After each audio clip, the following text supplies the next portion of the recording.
The night Wemby stopped being nice. One playoff series may have just created the NBA's next terrifying villain. Victor Wembanyama walked into this matchup as the league's golden future.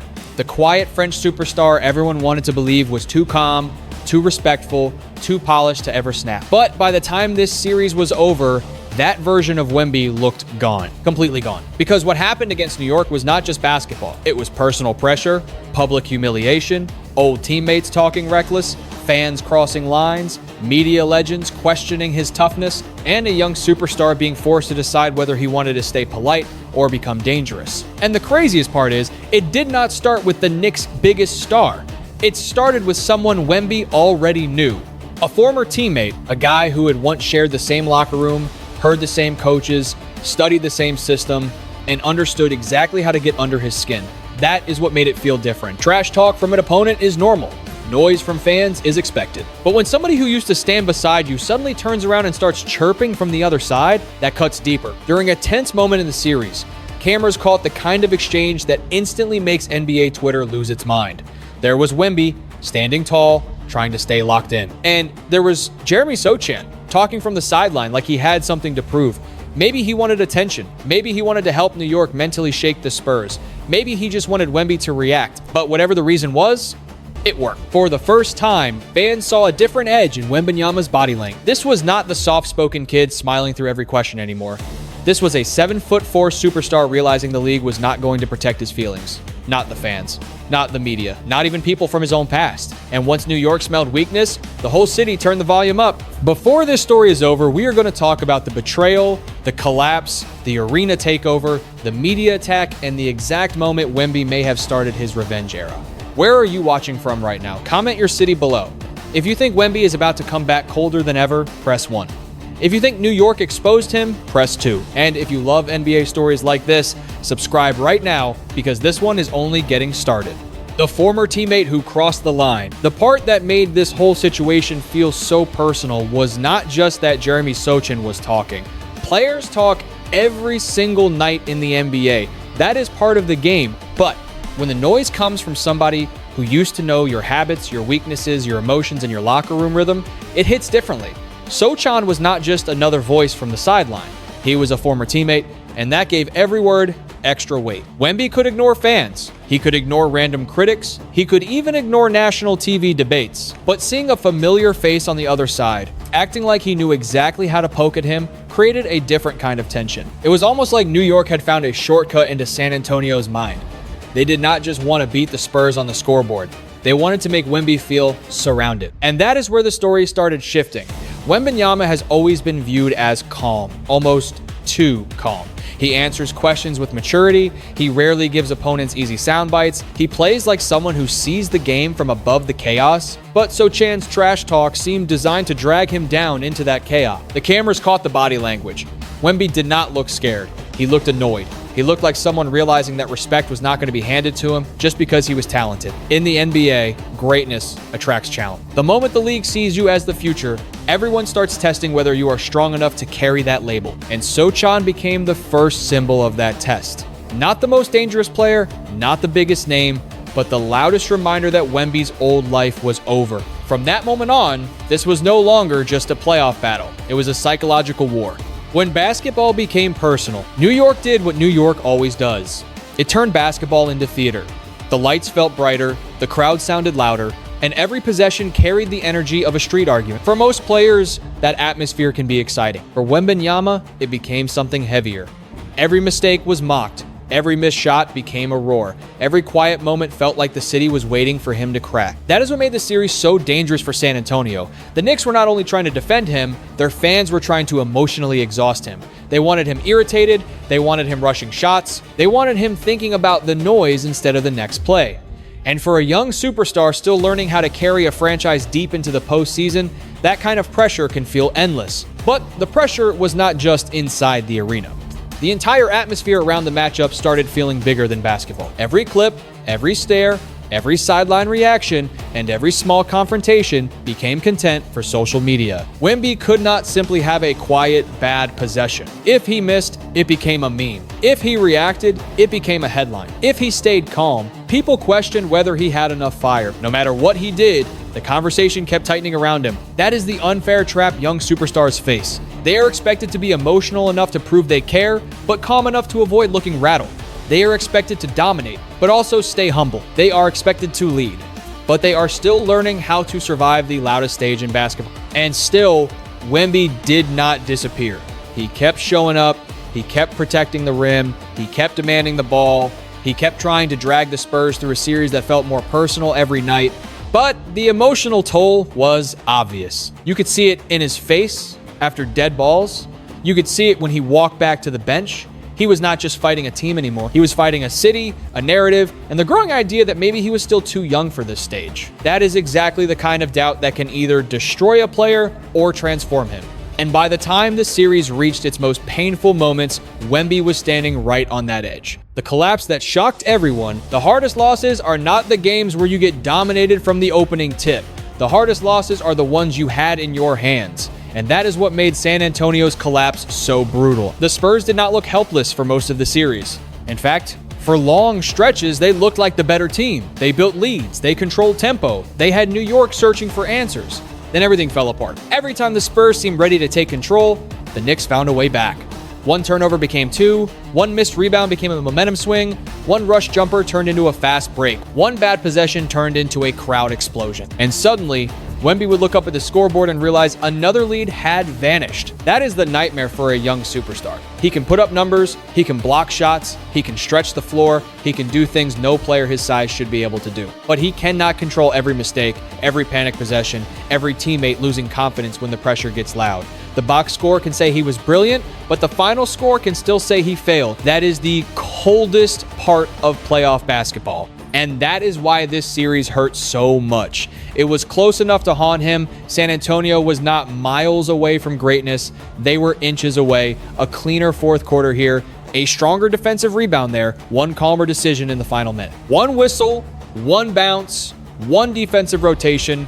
That is the difference between being called a champion and being called not ready. For Wemby, that lesson was cruel. The NBA does not reward potential. It rewards execution. It does not care that you are young. It does not care that you are historic. It does not care that you are carrying the expectations of an entire franchise on your shoulders. When the game reaches the final minutes, all that matters is whether you can finish. That is the pain that follows a player into the summer, not the blowouts, not the games where nothing worked. The ones that haunt you are the games where everything was right there and somehow it still slipped away. New York made sure Wemby learned that lesson in the most painful way possible. The media turns on Wemby. The second the final buzzer sounded, the real noise began. Not from the arena, from the studios, from the debate desks, from the former players sitting under bright lights, ready to decide what this loss meant before Wembanyama even had time to process it himself. That is how fast the NBA media machine moves. One night, you are the future of the league. The next morning, people are asking if you are too thin, too quiet, too passive, too young, too nice, or too mentally fragile to finish the job. It did not matter that Wemby had carried a massive burden. It did not matter that he was still learning how to lead at the highest level. Once you lose on the biggest stage, everybody wants to diagnose your soul. Every facial expression becomes evident. Every missed shot becomes a personality flaw. Every calm answer becomes proof that you do not care enough. Every emotional answer becomes proof that the pressure got to you. That is the impossible box young superstars get trapped inside.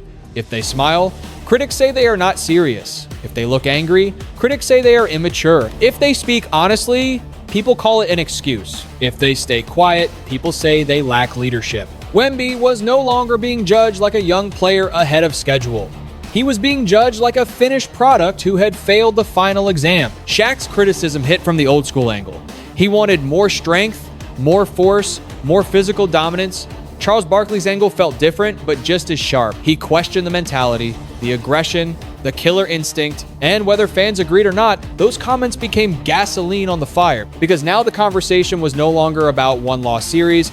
It was about Wemby's identity. Was he just a generational talent, or was he a future champion? Was he a nice story, or was he someone who could make the league fear him? Could he take the punishment that comes with being the face of a franchise? Or would the pressure slowly wear him down? That is a dangerous question to ask a player like Wembanyama, because criticism can embarrass some players. It can make them defensive. It can make them bitter. It can make them hide, but for the rare ones, it becomes fuel. Every clip, every quote, every headline, every laugh, every moment where someone on television says he is not ready. It all becomes part of the off-season playlist. And that is where New York and the media may have made their biggest mistake. They did not just beat Wemby, they gave him a full summer of reasons to remember exactly how this felt. The Jordan comparison. Every great player eventually faces a moment when the world decides to test the myth. Michael Jordan had that moment, LeBron James had that moment, Kobe Bryant had that moment. Now Wembanyama is facing his... The comparison to Jordan is not about saying Wemby is already on that level. That would be unfair. Jordan became the standard because he turned pain into dominance for years, but the early pattern is what matters. Before Jordan became untouchable, people questioned him too. They said he scored too much, they said he could not win the big one, they said he was spectacular but not complete. They tried to turn every playoff loss into proof that his style could not translate into championships. But those losses did not destroy him. They sharpened him. They made him colder, meaner, more disciplined, and more obsessed with winning. That is the part young fans sometimes forget. Greatness is rarely born in comfort.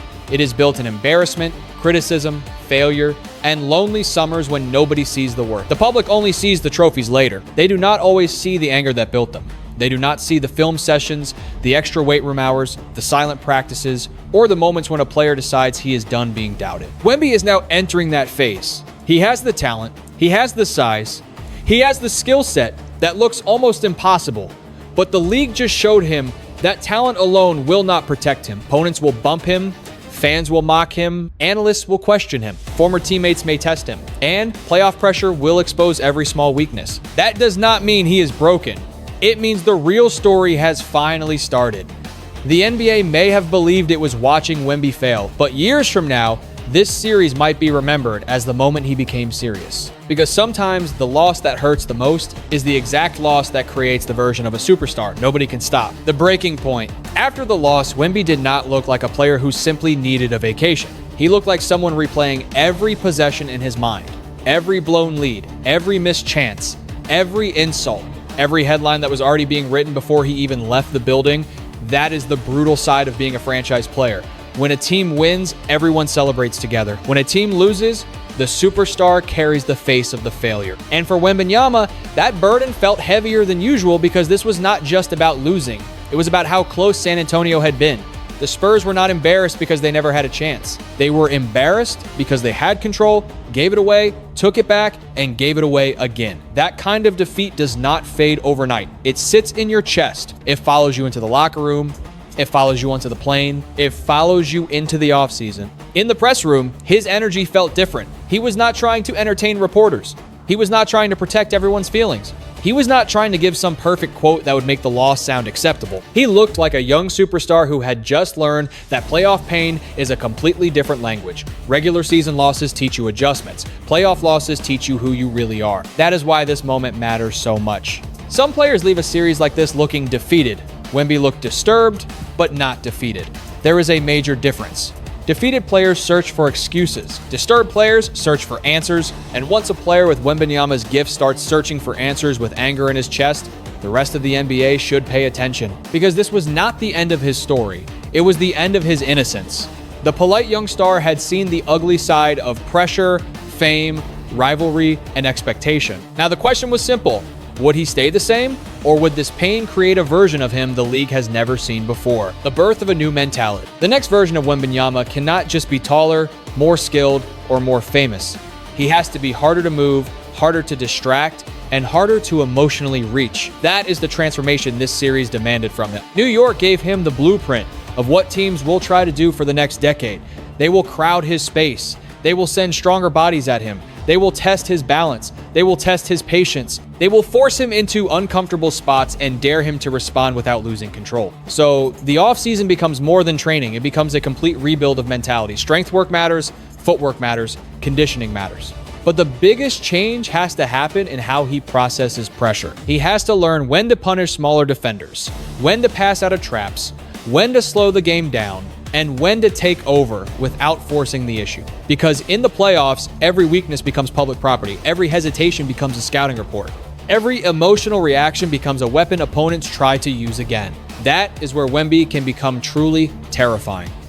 Not by becoming louder, not by becoming reckless, not by turning every game into a personal argument, but by becoming colder, more efficient, more controlled, more ruthless with his decision. The scariest superstars are not the ones who look angry every second. They are the ones who remember everything and reveal nothing until the game is already slipping away from the other team. This series may have taught him that being loved is not the goal. Being respected is.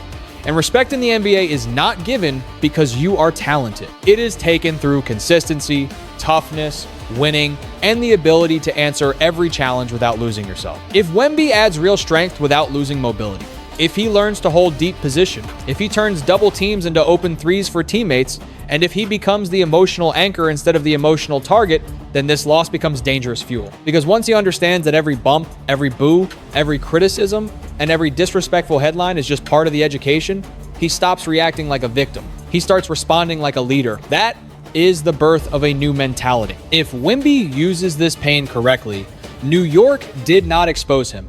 New York educated him.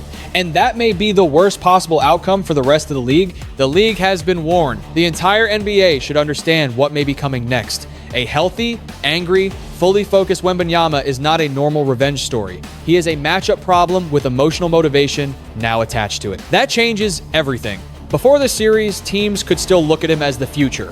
After this series, he may start looking at them like obstacles. That is when a superstar becomes dangerous. Not when he wants attention, not when he wants praise, but when he stops caring about being liked and starts caring only about control. Every great player eventually reaches that stage. The smile fades a little, the answers get shorter, the workouts get longer, the film sessions become more personal, the regular season becomes preparation for the next playoff war. But San Antonio has responsibility too. They cannot ask Wemby to carry everything forever. They need stronger, late-game decision-making. They need veterans who do not panic. They need shooters who can punish double teams. They need toughness that does not depend on one young superstar saving every possession. A generational player can raise your ceiling, but a serious organization has to build the floor beneath it. That is the strategic warning. If the Spurs build correctly, this loss could become the foundation of something massive. Painful playoff losses have created championship teams before. They force front offices, to be honest. They force stars to evolve. They force role players to understand that almost winning is not enough. The Spurs cannot just celebrate being ahead of schedule. They have to ask why they could not finish. Was it shot creation? Was it experience? Was it physicality? Was it leadership in the final 5 minutes? Those answers matter more than any regular season highlight. And Wemby has now seen what close feels like. Close is painful. Close gets mocked. Close gets turned into debate show content. Close does not hang banners. That is why next season matters so much. Every team that faces him will be looking for the same emotional crack New York tried to attack. But if that crack has turned into armor, the league may have a serious problem. Because the next time Wembanyama gets booed, trapped, shoved off his spot, or questioned on national television, he may not give anyone a reaction. He may just give them 35 points, 15 rebounds, 6 blocks, and a silent walk back to the locker room. The league laughed, questioned, doubted, and challenged him. Now it has to deal with whatever version of Wembanyama walks back through that tunnel. The revenge story begins. In the end, the story is not really about one series, one former teammate, one loud fan base, or one painful collapse. It is about the moment a young superstar realizes that greatness comes with a price. Victor Wembanyama entered the series as the future of basketball. He left it with scars, lessons, and a much colder understanding of what the NBA really is.